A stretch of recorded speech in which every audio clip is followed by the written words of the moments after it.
In a vast landscape full of adventurers, you are now listening to the world of chaotic amateurs.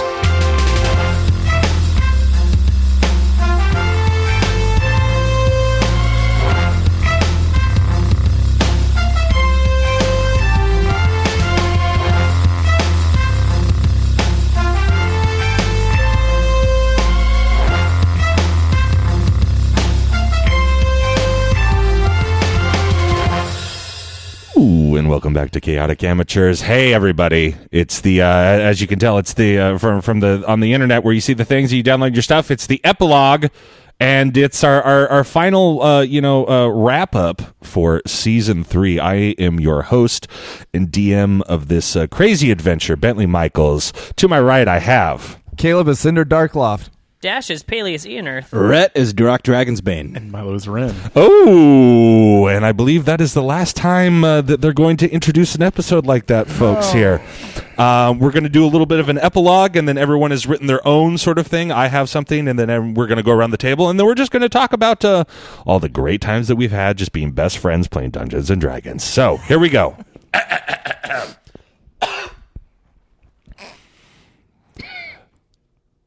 It's been a few weeks since the Battle of Würzburg.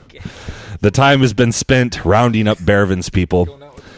The city of Würzburg seems to have had a dark cloud lifted from around it, and for the first time in what to you all seems like years, there's peace and quiet to the world. But there is, of course, a raucous party in the city, not dissimilar to the one you received when you first arrived in Würzburg after finding Hiruk's sword, the adventure that began this entire thing. Hey, go get a sword, and then save the world. Now that everyone knows that dragons are real, and there's a pledge to get back to the old ways, where the dragons help govern the bodies of land that they're responsible for, and to help everyone make choices and keep the world harmonious. Now, as the party goes on, everyone's having a great time. Your old pal, Varkum Slateberg, shows up. Take two. As the party goes on, your old pal, Varkum Slatebrook, shows up, congratulating you all and saying that he knew since he met you that you were a great adventuring party. His friend, Frank Monsieur, finds Ren, looks down at him and says, "Well done, little one." Paelias' mommy and her elven warriors leave after the first day back to Laurelin, but she encourages Paelias to visit soon. Gromok, Groutdrat, and Grokok, your orcish friends and tattoo inspiration. They're there with your small armada, Paelias and pals. What adventures await you? Who knows? Durok, both of your sons are in the same room with you, and for the first time in years, and it's a warm reunion to see them, and you all commiserate and have a few drinky drinks. Ren, you and your followers celebrate and spread word throughout the city. Hooligan and stuff. Pamphlets for all. We're not a cult. Yeah. But yeah, but wear this pink shirt that everyone has to wear. People are most curious about Hooligan because they've heard so much about it. Cinder, while you're happy and seem to have found a crew, you have a spiritual tug on your tongue, almost willing you to finish another mission, one that you haven't quite shared with your team yet. Your dragons are there in human form, enjoying the evening and talking with you. Browernick's son has aged himself to be an adult dwarf and no longer the pimply-faced teen that you once dealt with. The celebration goes on for days. Everyone is happy. It's a classic end of a great movie. However, before credits roll, on the edges of all the happiness and prosperity, there is a nagging darkness. Who is the Lich Vecna that Bervin had been so openly wearing the symbol of, and where was Zarvog's lair? No one quite seemed to know exactly, other than it was on the landmass of Ostristran, home of Paulville and Bravik, where today The hero statue of Lanston Philly Duke, the greatest known to ever do the damn thing, is shining a little bit brighter. These are all ponderings of Zarvog's egg, which you will have to keep safe over the next 100 years for it to hatch properly, and then hopefully raise the dragon with some frickin' respect. All these thoughts linger in the back of your minds as you celebrate and receive adulation from the city and the world as a whole. And that, for me, is the end of my adventure. So, we will go around the table. Cinder, your epilogue, if you please. Yeah. Before I get to that, I want to lean over to Durok and I want to ask you, sir. Are you gonna raise Zarvog? I gotta find Zarvog first. Remember what they said. That once the dragon is slain, their egg returns to their safe haven. Is it your intention? I guess we'll find out in your epilogue. You will find out in my epilogue, but in your epilogue, the answer is yes. But since you didn't write an epilogue, let me write it for you. Yes. That was my plan all along. One word, epilogue. So, Cinder does follow Durok for a time, if it fits with his epilogue. And he assists when and where he can. Eventually, he travels to town on his own. He kind of diverges from Durok at Durok's request. Who knows why? And too much tongue stuff. Yeah, probably. Not enough whip stuff. Too much tongue, not enough whip. You heard it. The Cinder Dockloff story. Yeah. He travels to a town in Relsarin, and something odd happens. He's walking with his new, well, I guess not new at this point, cat friend trailing behind. The cat's rummaging near an obviously run-down and deserted church. He gets this weird metallic taste of blood in his mouth. Not paying much attention, figured he just bit his cheek or something like that. It grows more intense, and the cat starts to get agitated. As this happens, he also notices a bright blue glow out of the lower peripheral of his vision. Reaching down to console his cat and pondering what this all means, his eyes get large with the realization. He begins to circle around the church, attempting to find a clearing to enter and investigate. Unable to find any openings large enough, he tries to peer through a molded-over window. He sees nothing but open, dusty pews and a table with 4 carved chairs. He shouts, "Hello, anyone in there?" and places his ear close to the glass, listening for a response. He doesn't hear any intelligible response, though, but he swears he hears the murmurs of a conversation. Not wanting to pass up the possibility of getting closer to his tongue's burdensome task being completed, he suspects magic is at play and calls his cat Galileo over. After a brief moment, dusty from rooting around, Galileo appears. A few pets and consolation pets later, he places his hand on Galileo's head. Cinder looks around to see if anyone is near, and content that he won't be disturbed, his tongue lifts words into the air and pulses brighter for a moment before returning to constant glow that won't subside. All of a sudden, his body falls limp, but his consciousness remains. However, now, when he opens his eyes, he now sees the world from barely a foot off the ground and sees himself collapse directly in front of his gaze. He now possesses the body of Galileo. Cinder shakes off dust and scurries off, searching the foundation of the church, in and out of crumbled stone, finds an opening, and enters the main sanctuary. Once he passes through the stone walls, and his line of vision pierces the shadowy haze, aided by the cat's mystical perception and keen eyes that now glow blue, Cinder now sees 3 individuals seated on the front bench, bound. 2 giants, one on either side of the raised flooring that house a large table and 4 empty seats. While Cinder's vision is enhanced, the sound is muffled, as if underwater. Not satisfied, Cinder slinks closer, taking cover under the empty pews. The sound doesn't improve in fidelity, By the time Cinder reaches as close as he dares, 4 figures have already entered and have been seated at the table. None of the scene making sense. Cinder, surprisingly patient, waits for some sort of sign. Something to tell him why this place is important and why his tongue is reacting. After the warbling conversations of the bound individuals and the 4 at the table lulls a bit, one of the bound individuals stands up and immediately the room is thrown into chaos.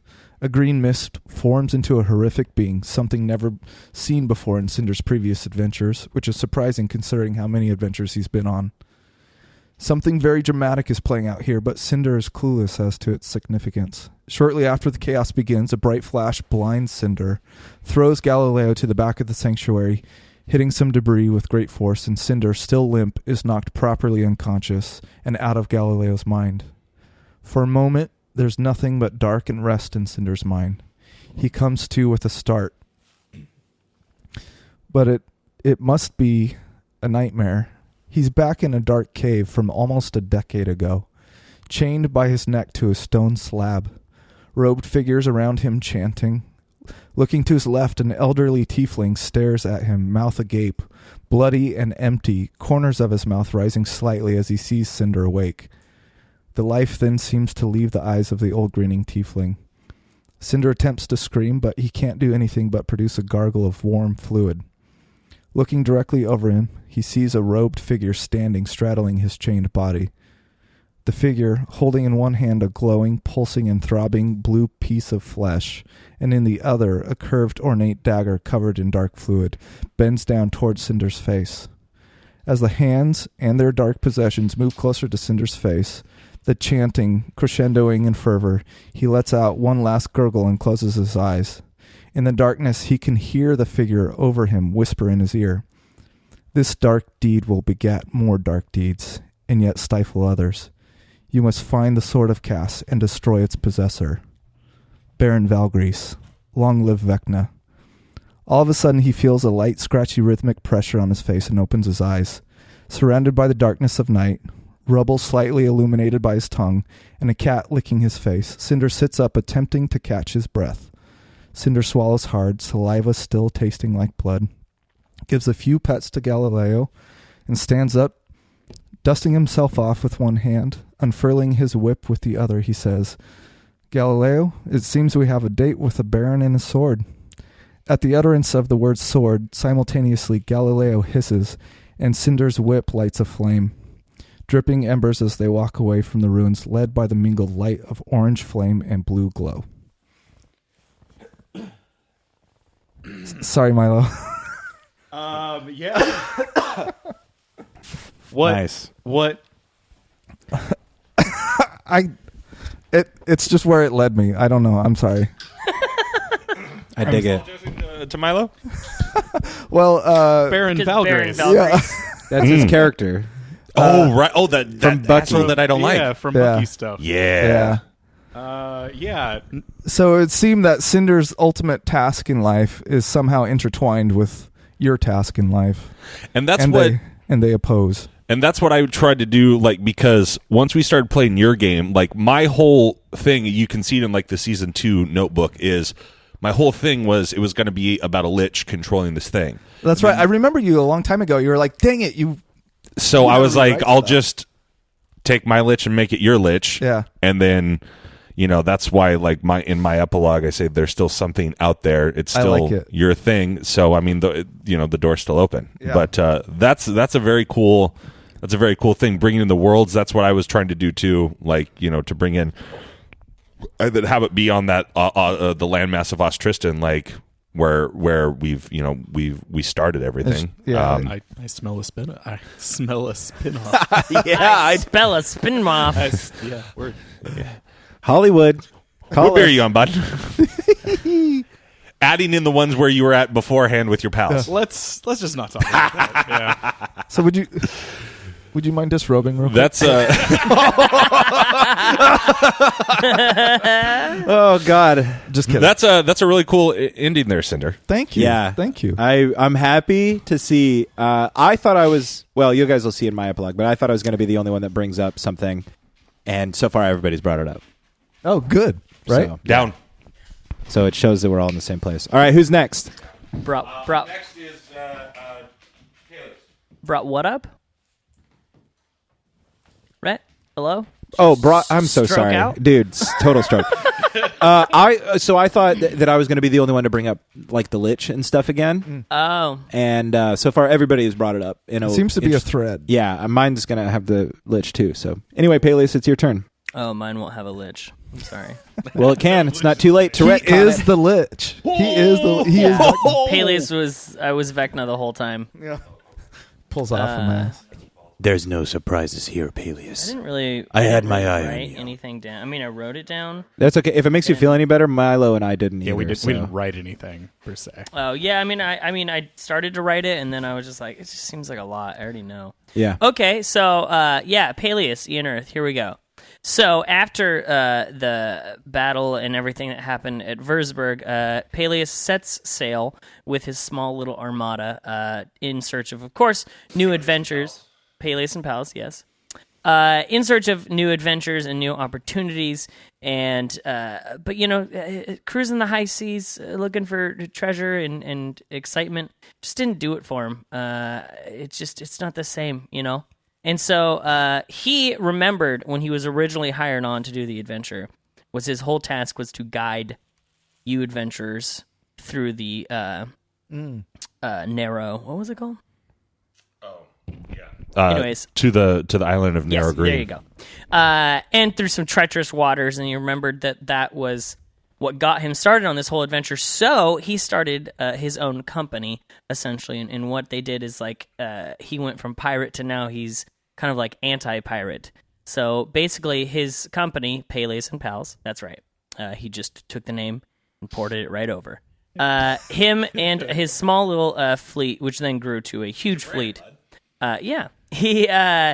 They would be hired by merchant vessels and civilian ships who needed safe passage through treacherous waters or pirate-infested waters, and he would guide people. And he would also be hired out by other adventurers, much like ours, who needed safe passage across the seas, because not everyone's well-versed in sea life, and he is. And so his company grew, and it was a booming trade, and it was going really well. And as the years go on, he received a letter, or if you will, like a notification from his mom. His mummy. His mummy was getting on in years, and Paelias has always had trouble with the pure elves from where he's from, because he's a half elf, and there's a lot of kind of racial kind of headbutting there. And so even though he's always said, I'm a man of the sea, he doesn't feel comfortable back home. But his mom begged him, like, I'm getting on in my years, and I would like it if you came back home and spent some time. And begrudgingly, he gave up his life on the sea. I mean, he's still, making that residual income, you know what I mean? Making his money work for him. Yeah, he went back home, and he eventually worked his way up to like the Elder Council of like wizards in the High Court, and he even was responsible for resurrecting these schools of magic, and he became a very prominent professor. And anyways. So Paelias Dumbledore, Ian Earth, he basically became a really well-known wizard, simply just from like his studies, obviously, and all his adventures, and he guided many wizards in their path to becoming great magic users. And then he was really, really old. He was like 180, and he went out to the beach one last time, and he looked at the ocean and just reminisced about the old days, and then he passed away. Oh. Did he ever go find Aoth, and did we fall in love? That was Yes. That was at the front of. I was going to ask that if somebody Dash, else did we fall in love? Oh, yeah. Are there, like... It was a Little Aoths 7-day and little tryst. Paelias. It was passion on the high seas. Any little Paeliases? Hundreds. So many other little Paeliases. Him and Aoth did reconnect. He and Aoth, she helped him a lot with his trading, his little company. She even ran her own ship for a time. Damn right I did. Who? Yeah. Aoth, my wife. Never heard of her. Oh, yeah, well. let me You tell must be new around here. Anyways, and because of the new timeline, it was really hard for Paelias to go back and convince Aoth that they do know each other, because he was now in a different timeline and they had never actually met. But he remembered. He was like, "Oh no, I'm going to make you remember." Actually, no, she would have met would've? you. You just went forward in time, so it's just like you disappeared for like 9 months, basically. Oh, okay. So she remembered who you were, and she gave you a good old slap. Nice. She's like, "How dare you slap?" And 'cause then I bailed on her. smooch. Nice. For 7 days. Little And then slap and smooch. How did you kiss me? Let's just figure it out. Okay, here we go. Let's just do it. Yeah, and they had you both are kids, so method. and Let's do it. we're so method. We practiced before you guys got here. Yeah, and that's Paelias'. That's Paelias' story. Another spin-off. Love it. Yeah. Awesome. Durok, you're up next, bud. Yeah. That's So sad. I have to go last? That's sad and sweet, thinking of him passing away, looking at the sea. Yeah. I know. That's why I did it. To make you all cry. The room's set up, bud. I don't like it. Well, Sorry. Durok? Sorry, Ren. I'm glad get it the ain't me last going last, word. though. So, Durok wakes up from his unconsciousness that, of course, he was left in at the end of the last episode. And he's being fussed over by many, many doctors of all... What? Don't. Just get out of here. He's being fussed over by many doctors, very reminiscent of one of those scenes in Lord of the Rings where, they like... those doctors definitely disrobed you. And Yes, they did, actually. Can you disrobe now, please? Yeah.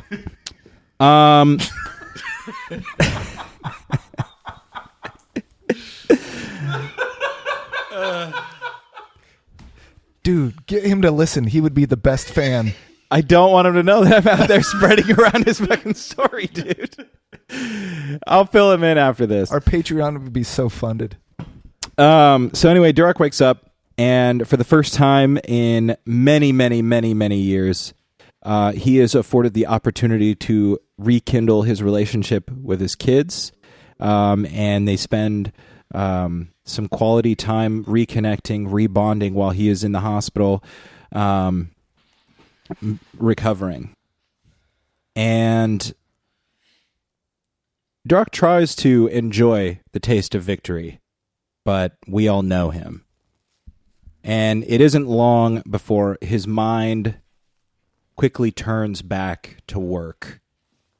And he's thinking of not only the fact that somebody is going to have to go and get Zarvog's egg and recover it, and hopefully protect it from evil, but he's also disturbed by some of the information that the party learned from Berovin. That Lord Vecna was in fact pulling the strings, had corrupted Berovin, had nearly toppled the civilization of Würzburg, and corrupted one of the most powerful creatures in Dawania, Zarvog the Red. Now, while he was under strict doctor's orders for bed rest, he had some helping hands that were fetching him texts from the library, things like that. And it wasn't long until he had more knowledge of the Lich than he had had before.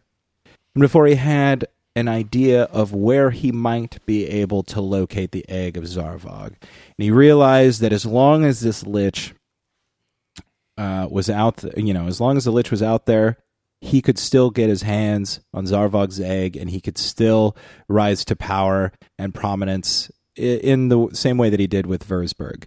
Very indirectly and all that, but still. So, against Doctor's order, Durok spirits himself out of bed. But it wasn't forgot to mention one thing.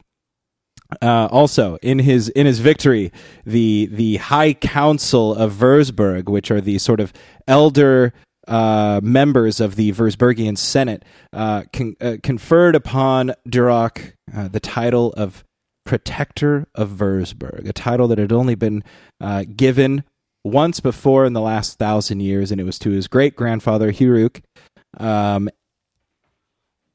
And as the Protector of Würzburg, he is basically afforded the sort of right to do whatever he deems necessary to protect Würzburg from evil and danger and things like that. Hopefully ensuring that nothing like what happened with Berovin happens again. Now, he spirits away from his hospital bed and asks for his friends to meet him in the dead of night. His friends, known as Ren and Friends.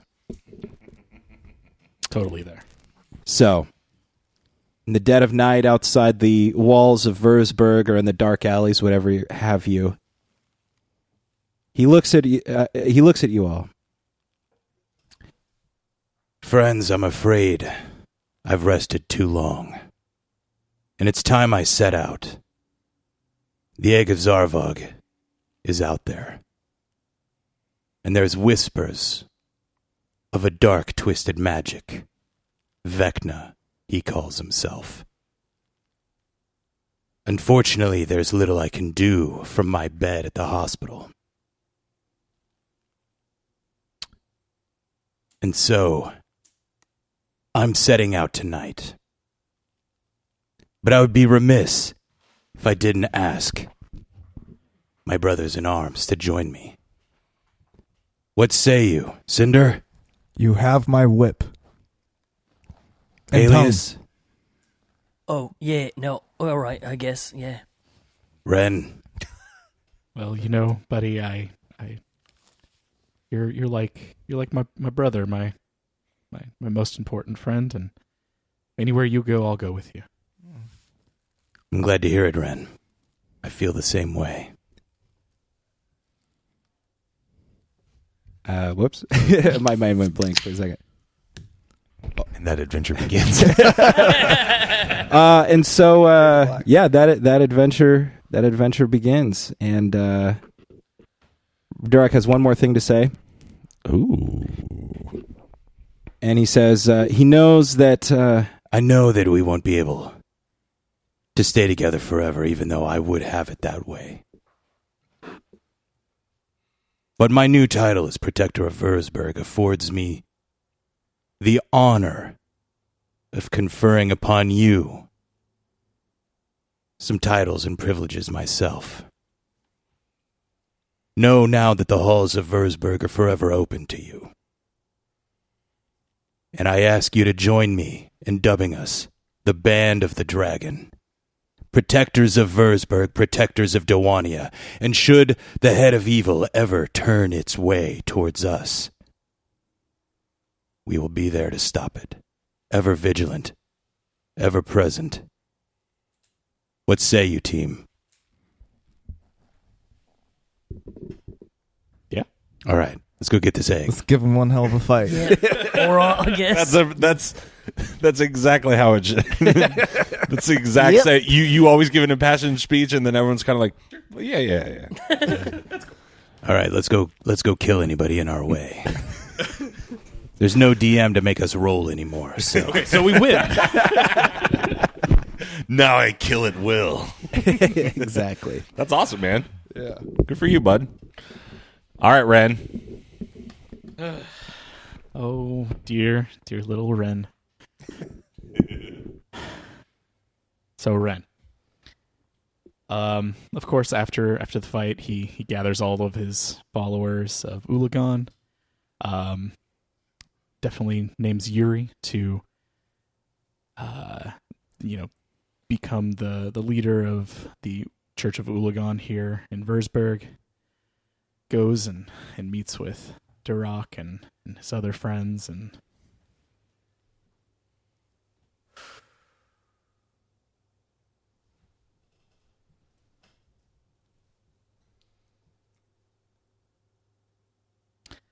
spends quite a bit of time with Durok. They travel to many different far-off areas. Each city that he goes to, he continues to spread the word of Ulagan. Ulagan begins growing more and more powerful, more and more followers, more and more people seeing how great and awesome Ulagan is, and through that, Ren feels more and more confident, more and more powerful himself, and his ego begins growing and getting larger and greater as more people begin following Ulagan and, in a sense, following Ren and friends. And as he gets more and more followers, more people that are part of Ren and friends, Ulagan notices this. He's like, hey, people aren't following me as much as they're following you anymore. And it's like, well, yeah, I guess I'm pretty great myself. And kind of in that moment, as Ulagan's been raised up higher, and Ren kind of talks back to him, Ren feels his powers kind of begin to drain out of him, and everything that has been put into him through Ulagan kind of fades away, and Ren, like deep in his bones, starts to feel all of the battles and the time that has passed on begin to kind of creak and age. And Ren loses his powers due to just being overconfident and trying to be more than just a follower of Ulagan, but create his own church of Ren and friends. He calls on Yuri and some of his other friends from the church, and they bring him back to his hometown of Cade, where he's allowed to kind of see what's become of his church. His brother-in-law is there, and he's running the Church of Ulagan now. His family's essentially disowned him at this point. His mother has passed away. He decides to go back to the just small, rundown shack that he lived in, where these powers of Ulagan were brought to him. And there by that lake, and with the sound of drums playing, and many of the followers of Ren and friends surrounded by him, he passes away quietly. That's the story of Ren. And Durok is there. Wow. And he sheds a tear. And I tried really hard not to cry during that. Dude, it was tragic. That was a sad story. When you called on your friends, including Yuri, to bring you back to Cade, I want you to know that Durok was there too. If Cinder caught wind, he'd rush. He'd rush there too. Not Yeah. Paelias, though. It's definitely what I saw for Ren. I'm just kidding. Paelias is there too. I wouldn't let him say no. I sent a letter. No, Paelias is Sorry, there. I couldn't be there. Paelias is that- there, and I did a little magical little thing at your funeral. I'm sure Yamhorn is looking down, eager to accept you into the afterlife. And, Still with a sword stuck through his mouth. yeah, I His feel like... old pal Durok. How many years do you think after our adventure between that and when Ren dies? Or how long, you think? Yeah. So since we all did our epilogues, now we're smoothly transitioning into the chaotic corner, the wrap up sesh. Little unbriefing here, but unbriefing for season 2 and 3, and that's a very good first question. How long do you think Ren was out doing that sort of stuff? Because essentially, what you're saying is kind of like Lord of the Rings, like the Ulagan was like keeping you. Yeah, it Until you gave him got alive. extended life for sure. Right.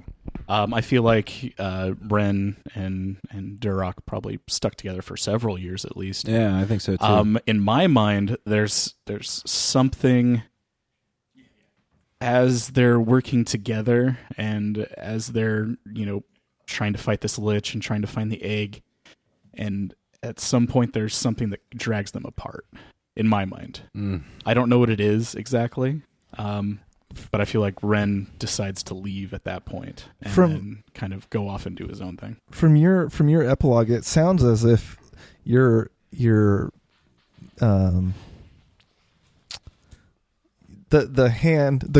graceful hand of Ulagan was lifted from you, right?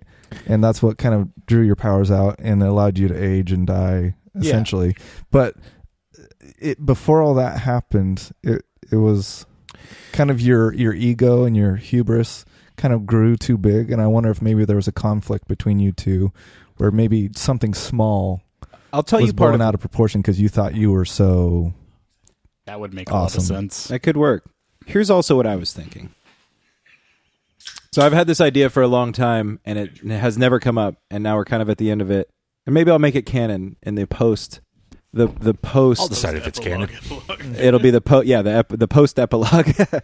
But I've had this idea for, I don't know, probably like 6 months or so that it would be revealed that Durok had dwarven cancer. And, we talked about this. Yeah, and so that's part of tell him how you wanted to have it happen in the battle, because I thought it was really cool. Yeah. How long have you been hiding this from us? 6 months. Oh, so Durok is so in my headcanon that I've sort of had, and again, this hasn't come up in the game, but Durok was sort of languoring away, having received the diagnosis maybe a couple months before Valtred Boulder Grip assembled Ren and friends to go and find Draken's Toter. And so sort of that mission to go and reclaim a piece of his family lineage was supposed to be, and the idea being that, the Walking Dead make the best soldiers, and what better cause. Was that your Christopher Walken impression? Yeah, exactly. The Walking Dead. Well, the Walking Dead have nothing to fear. Okay, that was pretty bad. That was the worst Walken impression I've ever heard. The Walking Dead got nothing to fear. What is happening? So The Walking Dead have nothing to fear. So I shoved this watch right up my ass. All right. Anyway, so so the idea would be that what a great last adventure. But of course, Durok sort of his spark to live sort of was rekindled. And I had talked to Bentley wouldn't it be awesome if I was duking it out with Zarvog, and he had just taken a big old rip. Bite out of me or whatever, ripped my armor off, and the cancer had progressed to a point where the rocky growths on my organs were starting to protrude from my skin. So there would have been a rocky growth cutting through my body. Disgusting. That's terrible. And the idea was going to be, I really wanted it to be a moment with Ren, and so now I'm thinking back to this, that there's something that maybe drives us apart. Maybe on our adventure, you learn I've been keeping that secret from you, that I've been sick, and that it's the prognosis is not good. Even though I've been living well and surviving, it's with significant discomfort or something like that. Maybe that makes you mad at me that I've kept something like that secret. And maybe you insist on healing him, but he won't let you because he's too. Yeah, or maybe I want to bring you back. Yeah. If you were to pass on from this rock. Oh, this is when Ren becomes a necromancer, and then you're just nah, and I'm just you know what. Maybe time travel, and I can Ren's I'm the lich now, and I can sort of see how then trying to sort of grow your church, it becomes almost like a personal issue where you're well, no, if I have more followers, more things become possible. Yeah, I have more people to help me in this, more knowledge or more power, whatever it might be. You delude yourself into thinking that more followers equals more power for you to be able to heal me or to bring me back or whatever it might be. I like that, and that's fun. And I'm just Ren, this is the natural course, man. And I remember one thing that you sent me. You're Zarvog, eats takes a thing out of me, and you see that my insides are slowly turning into rock and that sort of stuff. Yeah, but it never came up. And then I was going to bring it up in my epilogue, and it never came up. But that was part of my reason for wanting Ren to travel with me, is that I'm sick, and I want to spend my last years with my friends. Confirmed. But I also outlive Ren, so I have to say, how badass is it that we came up with dwarven cancer and how serious of a Yes. like it's cool. Yeah, Like, it is that should really be cool. A D&D official thing Dude, where you slowly turn to stone from the inside. I'm going to call Jeremy Crawford tonight. Yeah, Probably should. maybe not tonight. What's Right, some tomorrow, Monday, business hours. Here's something that I wanted to do very, very early on in season 2 that never went anywhere. But like those bandits where you did the first Bulgurum, Yeah. who are all just numbers or whatever. 19. Yeah, they ended up being like Varkam's sort of like foot Goons. soldiers, if you will, and he Shredder type of deal.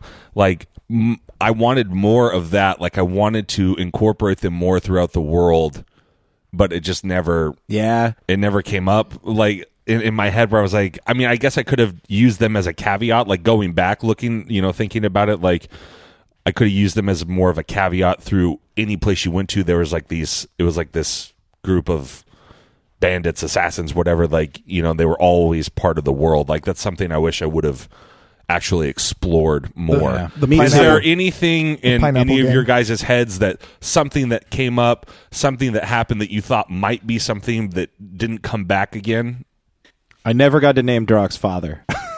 What's that? I never got to name Durok's father in the show. Okay. I was actually thinking about this a while ago. I remember when we were going to different towns and stuff, Ren was absolutely insistent that bards were part of the underground and they were part of the resistance.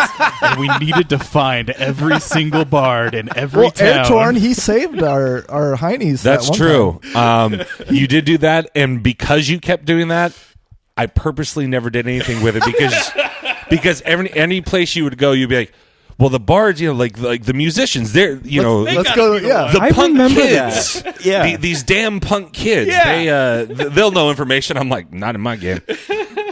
But yeah, that was I'm like, I was that made me a very D&D tropey thing that we're like, well, this is how it should be played. I'm like, nah. Yeah, but that's fun though because it just Yeah. subverts things. And I think Yeah. that was part of Ren's like mindset as Neurosis. well, where he's like an old man and he's like, oh, these kids and their music, they're gonna be Kids a part know of the, stuff. Yeah, they're gonna be part of the resistance. Oh yeah, music topples everybody's fascists. favorite bard, Crystalina Pickle Kiss, Oh yeah, buying those fiery wings and then like the weird beer that the Annihilator. That's what it was.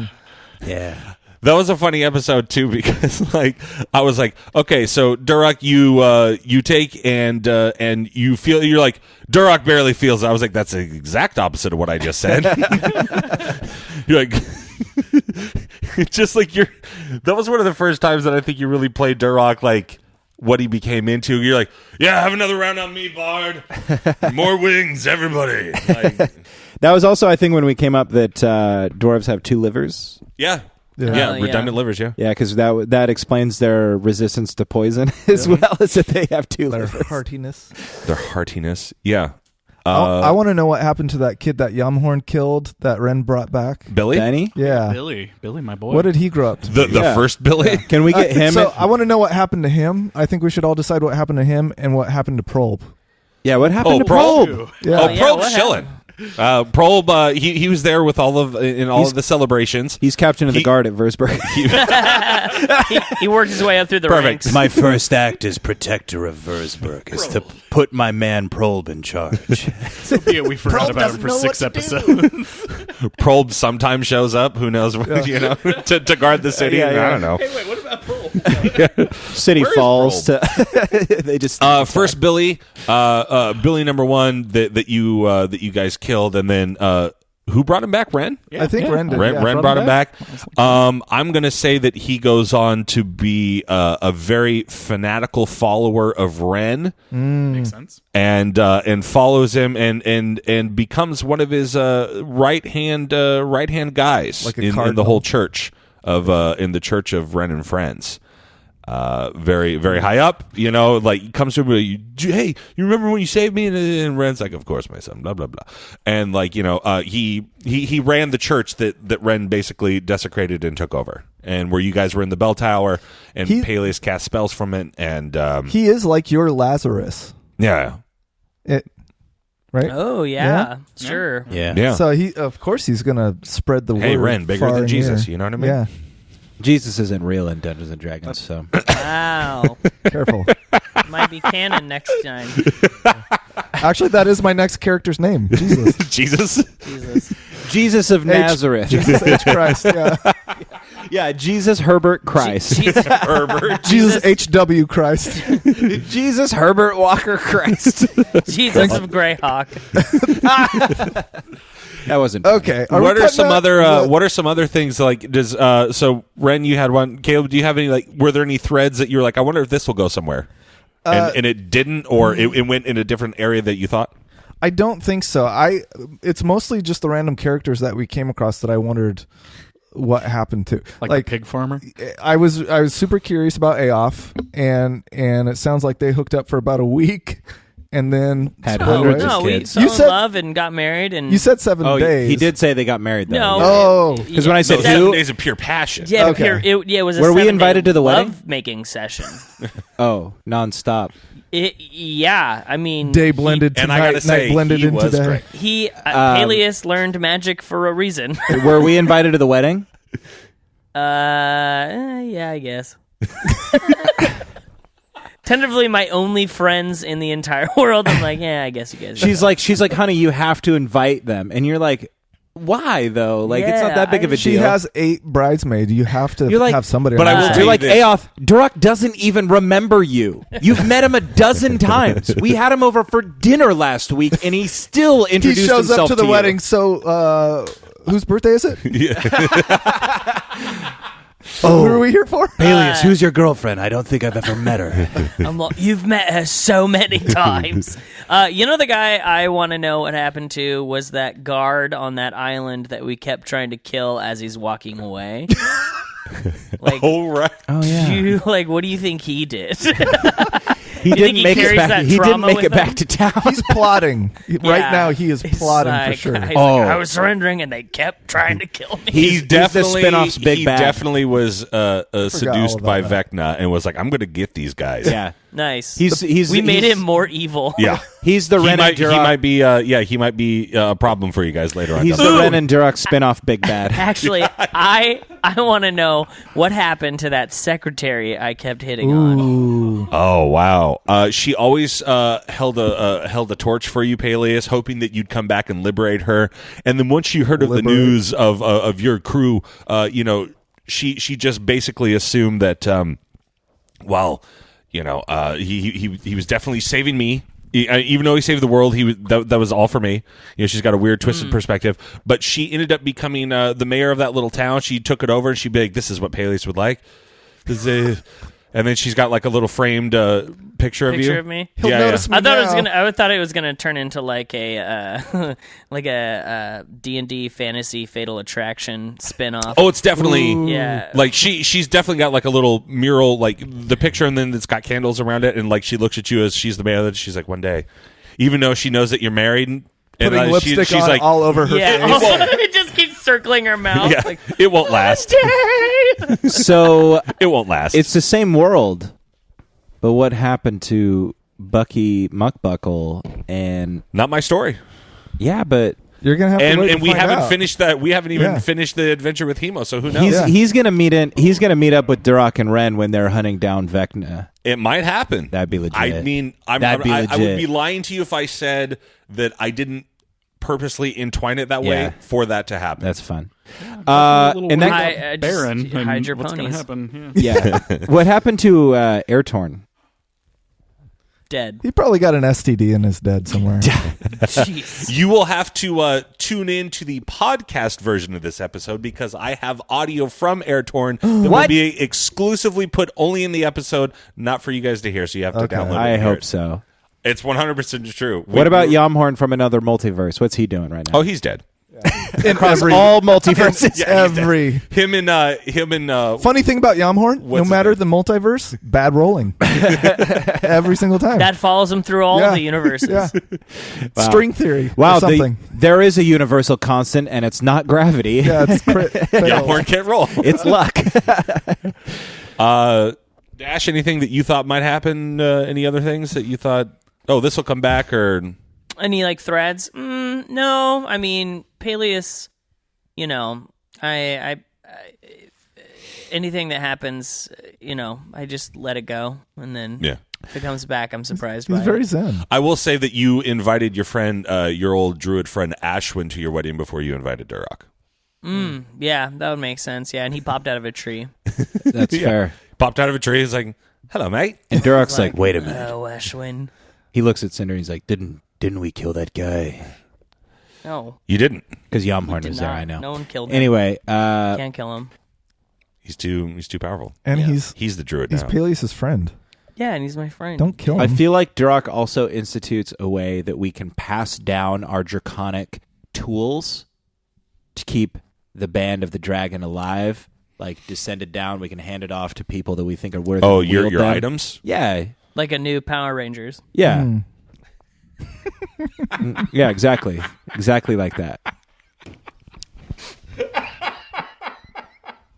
That What's makes so sense. funny about that? That's exactly what I was thinking. I know, that's why it's funny. Because you went, exactly. We were both thinking about Power Rangers. Me and Dash are on the same wavelength Yes. tonight. Hey.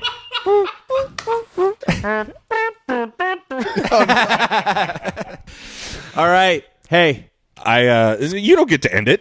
Oh, I really got to Thanks pee. for listening. Go pee then. Okay. Wait, no. Because there's more stuff that I've so go pee. It's all good. All right. See ya. Quick, end it now. All right, and that's been Chaotic Amateurs. And guys, it's been a great time. No, I'm wondering who as far as like the adventure goes, like any encounters that you've had, anything that you've done, which was we'll go around the table here. Which was your favorite encounter and why? Ren. Oh, definitely dropping the water on that Dragonborn guy. All right. I feel like that kind of 30 cubes of water. We got to figure it out. All that math that we did, and then we look back on it, and it was You know totally what's so funny? wrong.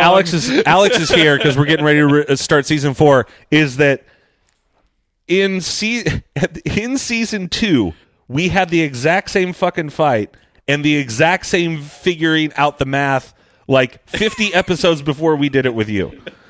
I went back and found, I was like, I think we did this. And then I found, I was like, yep, there it is. There's us figuring out all the water. Yeah, so and then we realized that it was totally wrong, and it was not actual water, and it was mist, and it wouldn't have worked anyway. But I do feel like but that's why look, that's how I run a D&D. Like, sure, there's the correct way to play it, or there's the way to play it where everyone has a fun time. Yeah, and that was super fun. So that was really fun.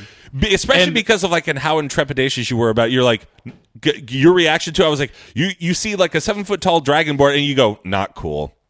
That was your response. You go, not cool. And I was like, and I kind of felt bad. I was like, oh shit. Well, and I explained it. I go, well, I've got a list of 5 people. I just roll the dice and I pick whoever you're going to fight. And and then you just fucking totally work that dude over. Yeah, I remember you're like, I swag up to my friends. I'm just like, hey guys, see that shit? I think that was like a real defining moment for Ren, and like that little session, that whole thing of like all of you guys like doing all the fights and then like going into houses. That was like a kind of and right before that session before that was the Bulgurum episode and all that. But like you guys going into that town really defined, I think, where the personalities really started to take place. Yeah, I think that's kind of like where Ren began like finding his like confidence and realizing that he was actually a really powerful person and he could do a lot in this world.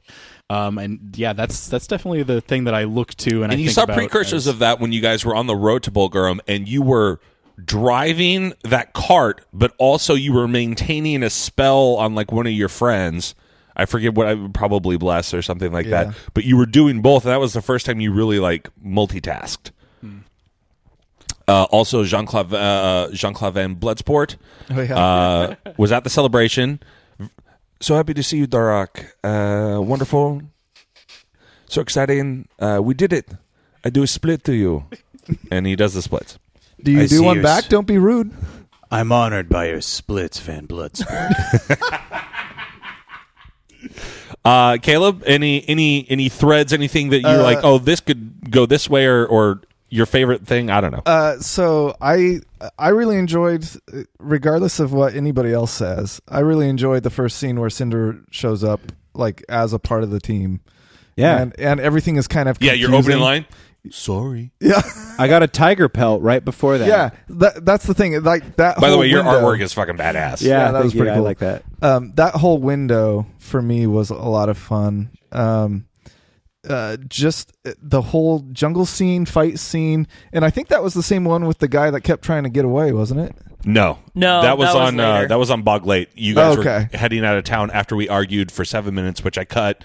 Of how the map was done because someone had moved the map, and I was like, no, that's and I right. didn't realize I remember that. That sounds about right for us. Yeah. and that was so that mad was a about time that was a time like you guys never heard it, but like we start going out of that town or whatever where Paelias' secretary girlfriend is, and someone had moved the map that I had set up, and they placed it a different way. Like I thought they had got up to like touch it, but they flipped it upside down or something. So I kept referring to this thing that I thought it was. It was. we were It was all- just sideways. Yeah. So it was like literally like what was north was Yeah. now east. you Yeah, know? and we just I was like no, and I kept explaining. Then I saw it. And I was like, what the fuck? And like, no, here you go out this way, and then. But that was like and a total, like- we argued for no joke. I believe it was over 6 minutes of audio that I cut out because we were just yeah. and it's one of the few times that we've actually ever Raised argued. voices. I think that, and then And that was if I may be honest, that was the time because Rett and I had a couple conversations after that where it was like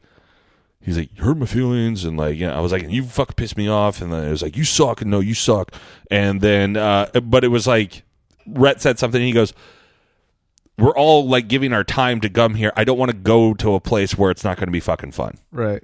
Yeah. And after that, I made a conscious effort to always make it much more fun, and as like a mea culpa, I went out of my way from that episode on to purposely, and then it just became a habit because then I started really tuning into it, and then I think you kind of like subconsciously start, but I went out of my way to, if you said something funny, I made it the episode title for like as like a apology.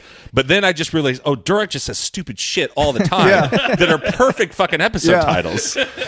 There was something like halfway through the last season where Durok, I just stopped like being so uptight with what he was saying, and like the shit just was so funny and felt so natural to like Durok's character, anyways, that it was, I don't know. There was just like a renaissance. Favorite of his Durok is, and that you personality. really started to lean into, whether you meant to or not, is like I'd say something to you, and then you'd pause, you go, yeah.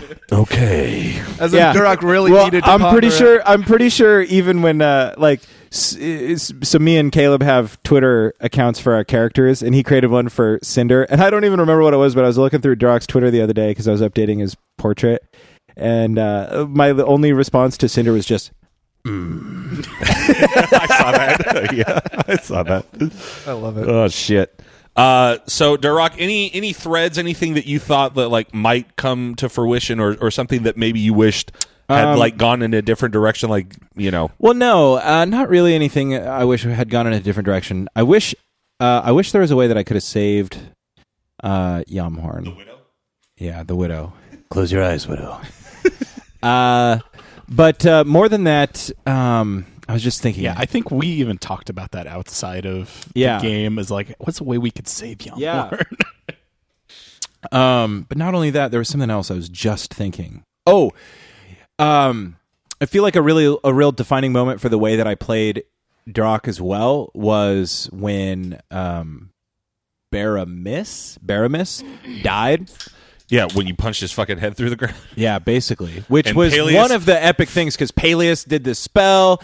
We started going for Paelias, it. that was the first time that you guys really sort of got into the groove of what you guys became, because Paelias cast darkness in the middle of the thing, and then he fucking did a lightning bolt I and remember took out that. 38 people. That was like the first time Paelias was like, "Hey guys, I'm pretty powerful." Yeah. That was fun. And also, it was one of the first times where we were like, to me at least, in listening back, it felt like Bentley had this one idea of how it was going to go. And making a show, we kind of have this back and forth. And it's like, okay, Bentley kind of wants it to go this way, so it kind of goes that way, or we want it to go this way, so it kind of goes that way. But that was like the first time where it was like it kind of felt like it should go this way, and then Paelias was just like, nah, this is happening. And then in character, I was like, well, Durok's not just gonna not do anything, so like I have to do something now. 100%. I had, and that's very I had accurate stacked- to Paelias and Durok. That's what I did. Like, I remember, like, you know, the first time after you got the sword in season 2, he showed up with a bunch of drow elite, drow guards, and the helmed horrors and escorted you back to the city. Yeah. And I remember you guys saying this is when I was still in my apartment. You guys played that session, and that was the start of the session, was like them like meeting you. The end of it was you guys having that dinner and doing all the dragon egg stuff and like the bringing Zarvog back. I remember you guys saying to me after, they're like, that was the most, I believe Rett, you said it, you go, that was the most helpless I've ever felt in a D&D session. Yeah. And Caleb pulled me aside. It's like, if you're just going to like, you know, make it so we can't do anything, I don't think we should play, like, we should reevaluate. Why is he Jim Gaffigan D&D. ordering a Hot Pocket? I don't remember that at all. Yeah, you pulled me aside, like, as you were leaving my apartment, you're like, if you, like, I don't know if I want to have, like, if the game's going to continue where it's just, like, we can't do anything because you've, like, overpowered us or whatever. Like, I don't know. I think we should, like, you know, we should rethink it. I was like, no, I just have to do that for story next time. And then if you listen to it, the next one is when you guys start Home Aloneing, exiting the thing where it's all rolls and it's all. But I had to, like, story-wise get you into that point. Right. And I just thought that was, and whenever I would. It's like a linchpin in the story that has to happen. Yeah. Yeah. And so then at that same spot, I was like, let's go do this. But I was purposely, like, doing, like, giving you guys, because it was like the third time I'd done it. I put all of this stuff, and I was so happy that Paelias was like, nope, casting darkness, because I wanted you guys to fight, though, and you guys did it, and you guys actually got to where I wanted, which is you beat the bad guys, which is what I wanted you to do. I just set it up in a way that you'd seen before, where it seemed like you guys were hopeless or whatever. Yeah, and that was what was cool about it, though, is I feel like that was one of the first times that we really went against the grain of, like, what, like, it felt that way. You had set it up in such a way, it felt like we were going against the grain, and then the reward at the end of it was like, hell yes, we could do anything. Yeah. Let's go back in time and kill these guys. And then Yamhorn dies. Murder their whole families. We'll find them as babies and just drop them into the river. Time travel. That was one of the harder things for me too, like keeping track of the time travel. Like that was something. Oh, yeah. Like I was going back and always listening to the episodes. I applaud like, you. Yeah, that was impressive. There's no way I would Well, it's my ever- fault. He puts his hat on backwards. What, arm wrestle? Oh, well, all right. Yeah. I will tell you this is that once you guys entered into that trunk in the first time when Baravan was attacking, and you guys first entered the trunk, I've listened from there until whenever, probably 6 or 7 times, all episodes, just to remember stuff, so I can remember it and then bring it up later or something like that, or just to like keep it straight. Or if like you guys are going to a certain area or wherever, and I was like, where are they at here? I go back and listen to like 4 or 5 episodes and be like, okay, so I can like create kind of like, you know, like what you guys had already had to happen or whatever. Yeah. It was really fucking stupid. Brave. The one thing I will say about my stuff is for this is that like I had been playing for like 9 months or something at the time, or 7-8 months or whatever, when, you know, for the listeners, like I got a divorce, I moved out, I moved into this apartment building, and that's why there was some sort of like inconsistency like on season 1, like when it ended or whatever, just because, you know, I was sad. But I was like hey, I need something to do. I need to write. So I'm gonna DM, and what I thought was going to be like 25 episodes, and then it was like 47 for season 2, and you guys weren't even halfway done with my story. So like 100, over 100 episodes. I think 101 or 102 episodes of my story. Over 100 hours of content. This thing and hanging out with you guys and doing this was something that got me through my divorce. And cool. it's awesome. Like I have, and you hear me get happier as episodes go along. You hear me being happier, and you hear me, and also I think one of the coolest things was just like learning. It's so different. Like we've all DM'd, and most of us have DM'd for one another in a certain fashion. And it's a huge learning curve to go from like I still don't know the rules really.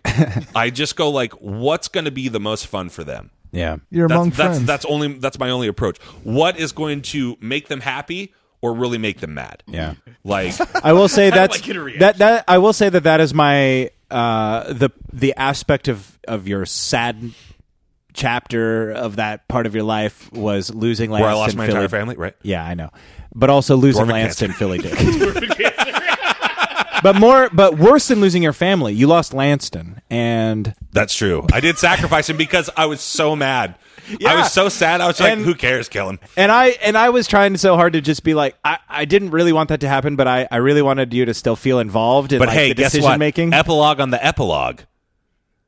When you guys mucked with the timeline enough that when you guys went back to the future to do it, I believe I said this. You saw images of different things happening as you're going through the time. Yeah, Lanston's alive. He's back in existence. Oh yeah, He's the hero of. He's still the hero of Bravik, but he didn't sacrifice himself. So Nice. he could be up there next. If you guys go find the egg, who knows who you meet?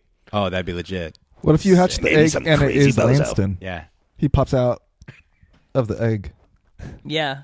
that'd be, Oh, Like baby Zarvog's human form is Lanston. I guess he is an illusionist.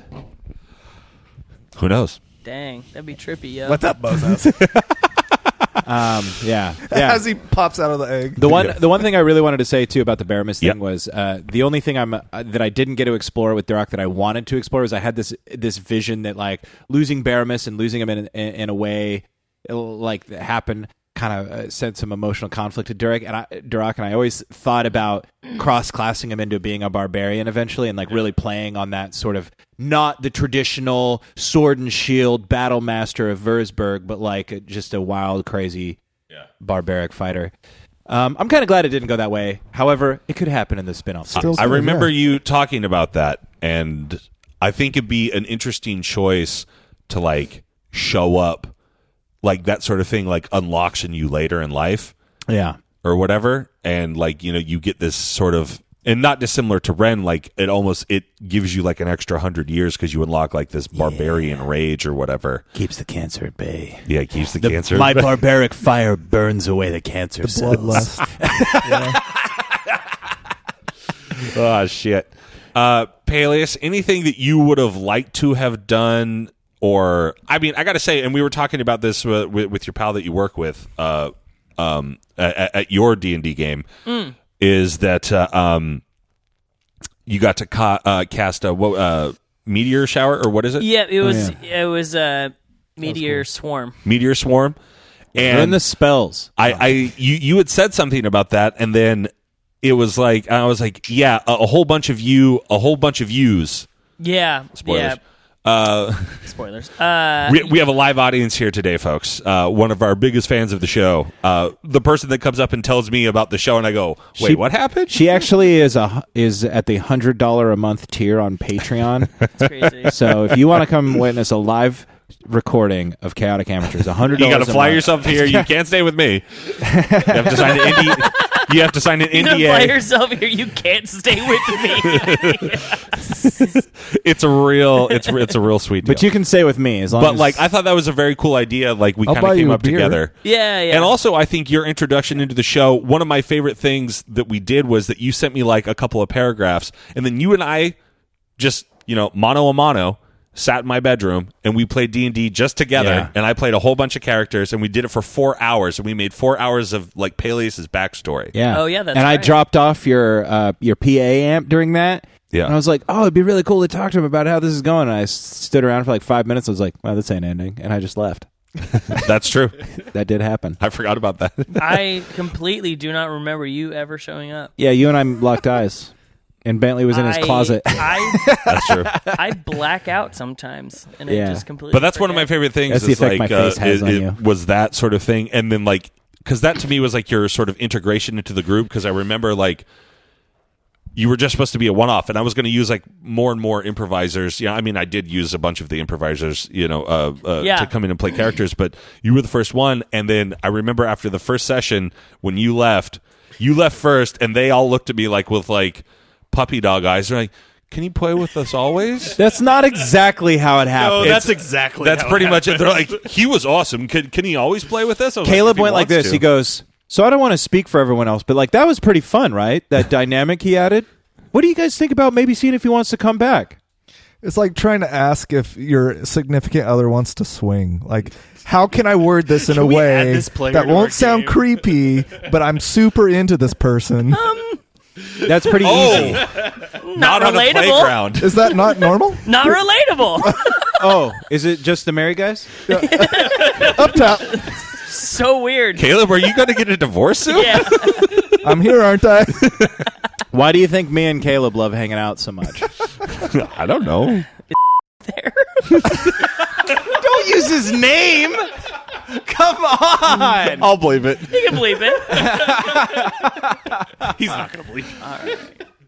I will 100% believe it. Thank you. Yeah. Let's have some anonymity here. You have to know he already found the show. In unprecedented, chaotic amateurs fashion, I'm going to hand the mic over to our studio audience for her to ask any questions about your characters that she's ever had, as she's our super fan. So here we go. Yes. This is Sierra. Hi, Sierra. Hi. Okay. Stop.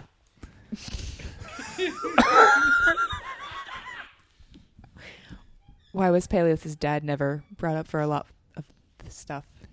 Well, he was a his human dad? being, and he was probably dead. That's right. Mommy. Yeah. but no Paelias' daddy. dad was the human half of Paelias, and he was a pirate. It basically was like a one-night stand. So He did come up. Oof. He did come up. I remember we talked about him at one point, that he was like the pirate. He was a scoundrel or whatever. yeah. I don't remember that. Kind of a deadbeat. sound That's why he was never brought up. Familiar. Yeah, He's the source of Paelias' drinking problems. He's just not around. Yeah. Just like some of our real dads. Okay. Next question. Yeah. Dash's dad is dead. I'm kidding. I can't believe you said that on mic. No, I'm not. So, any other questions? Yeah, About Caleb, mid- how come Uh-oh. all of your characters are basically the same? The same. Yeah. How did I know that was going to be the Cut question? deep. Yeah. Because I don't know what I'm doing. Frankly. Hey, here's a question for: is your new character going to be any different? Probably not. You're going to commit to I mean, one speech role-playing thing. You know, I have Oh, good. I, Gromhorn I 3.0. the best ever. I recorded me talking in a voice to try to remember a voice for this new character. I don't know if I'm going to be able to pull it off, but we'll see. I always have these grand intentions coming in. Yeah, I have these grand intentions. but it. I never feel comfortable. I'm not like these guys. I'm not. I don't do characters. I'm good. I don't do characters or anything like that. But he is So, going to for season 4. I don't know. We'll Alex see. is going to hold him to it. Uh-oh. He just got the thumbs up from the new DM. Oh yeah, he's I going to don't know. punish you if you don't. We'll see. Disadvantage every roll I'll try. until you're in character. But that doesn't mean the character is going to be any different. Just the voice is going to be different. that's fine. That's all Durok is. You think Durok is like this freaking really in-depth character? No, he's me talking like this. He's just me lowering my voice. Yeah, I'm more curious to see what your new character is going to be like, if it's going to be considerably different or not. It will be. Huh. Any other questions from our studio audience? I think I'm good. Oh, nice. That was 2 enough. questions. That's Look at that. $100 can get you all this, folks. Any Thank you, final thoughts Sarah. before we get out of here and we wrap this chapter of, 2 years? Yeah, that's Dang. Yeah. son. insane. Here's what I propose. 2 years. Yeah. I propose a toast to the best Dungeons and Dragons group I have ever been a part of. Thank you, Chaotic Crew. Wait. I got to get my drink out. Jeez. Okay, here we go. Can you just pull out a bottle of vodka? He just pulled out a fifth of vodka. Fuck yeah. Cheers. Fuck yeah. Fuck yeah. Hey, and let's raise one to our new DM. This is one hell of a group to come into and fit into, and he's done a hell of a job in his side And sessions he's with raising us. a candle. Hell yes. Cheers. Let's fucking start season 4, bitches. And that's exactly what we're going to do. Thank you all very much for tuning in to Chaotic Amateurs for the last time. I've been your host and DM for seasons 2 and 3, Bentley Michaels. To my right, I have... Caleb is Cinder Darkloft. Dash is Paelias Ian Earth. Rett is Durok Dragonsbane. Milo is Ren. Thank you all very much for joining us around our proverbial podcast table. Grab your swords and keep on adventuring.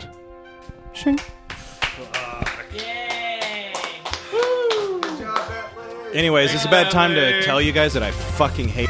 Follow us across all platforms with Chaotic Amateurs. Please subscribe, rate, and review our show on your podcast app of choice to help us climb the charts and find new adventurers. Or become a patron on Patreon to help our heroes continue their quest. Thank you for listening to Chaotic Amateurs.